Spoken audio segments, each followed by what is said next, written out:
네, 한 주간 재계 수장들의 일거수일투족을 들여다보는 CEO 풍향계 시간입니다. 일본 수출 규제 강화 조치에 곤혹스러운 상황에 놓인 신동빈 롯데그룹 회장과 장사가 잘 안 되자 위기론을 꺼낸 정용진 신세계 부회장 소식을 윤선희 배삼진 기자가 전해드립니다.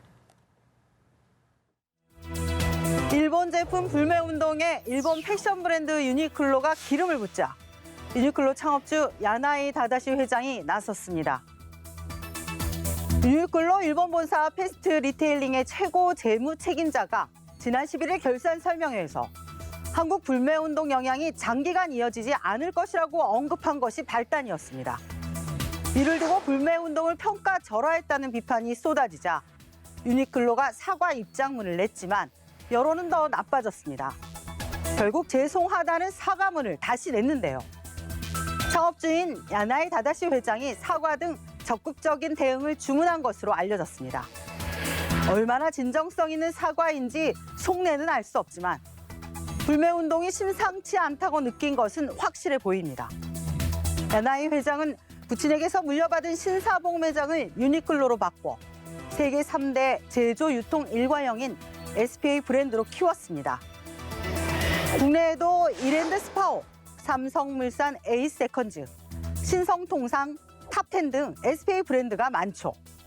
이 기회에 국산 브랜드를 키우자는 소비자 목소리도 커지고 있습니다. 일본 제품 불매 운동이 확산하면서 곤욕스러운 입장에 처한 기업인이 있습니다. 바로 신동빈 롯데그룹 회장인데요. 한국에 180여 개의 유니클로 매장을 운영하는 FRL 코리아는 일본 본사가 51%, 롯데쇼핑이 49%의 지분을 보유한 합작법인입니다. 작년 매출은 1조 4천억 원에 육박해 일본과 중국 다음으로 많습니다. 롯데 합작사인 무인양품이나 롯데 아사히 주류도 불매운동 대상이고 증권가에선 롯데칠성, 롯데제과, 롯데푸드 매출도 줄 거란 분석이 나왔습니다. 롯데그룹은 한일 갈등이 불거질 때마다 일본 기업 이미지 때문에 좌불안석인데요. 아베 신조 일본 총리와 가까운 관계로 알려진 신 회장은 일본의 수출 규제 조치 직후 일본으로 건너가 11일간 머물면서 현지 기류를 살핀 것으로 알려졌습니다. 신 회장은 최근 롯데그룹 하반기 사장단 회의에선 회사 전략이 투자자, 고객, 사회와 공감대를 형성할 수 있는지 검토해달라고 당부했는데요. 신 회장은 한국 고객, 사회와 얼마나 공감하고 있는지 궁금합니다. 요즘 마트나 백화점 자주 가십니까? 전자상거래 업체들의 기세에 유통공룡 신세계에 정용진 부회장 마음이 편치 않아 보입니다. 정 부회장은 최근 이마트 본사에서 열린 하반기 경영전략 회의에서 위기는 생각보다 빨리 오고 기회는 생각보다 늦게 온다며 발빠른 위기 대응을 주문했습니다. 이마트가 창사 이래 처음으로 적자 위기에 놓일 정도로 어려워지고 있기 때문인데요. 초저가 상품을 내놓고 전문 매장은 더 늘리고 장사가 안 되는 매장은 구조조정하기로 했습니다. 하지만 고객의 마음을 다시 뺏을 수 있을지는 미지수입니다.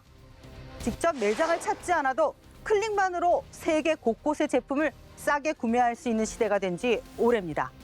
정 부회장의 위기 대응 태세 너무 늦은 게 아닐까요?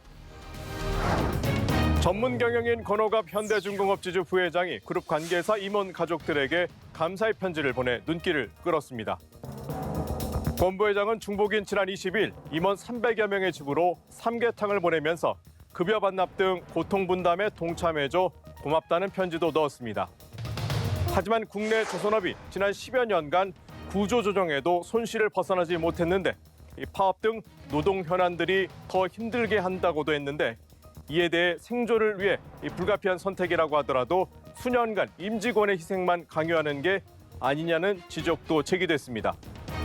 정작 현대중공업지주 최대 주주이자 총수인 정몽준 아산재단 이사장은 솔선수범의 고통을 분담하고 있는지 의문입니다. 일본이 경제보복 조치에 그치지 않고 느닷없이 독도 영유권까지 주장해 비난이 쏟아지고 있습니다. 최근 불안한 동북아 정세 속에 일본의 양심 없는 도발이 계속되면 일본 제품 불매 운동은 더 확산될 것으로 전망됩니다. 이번 주 CEO 풍향계는 여기까지입니다.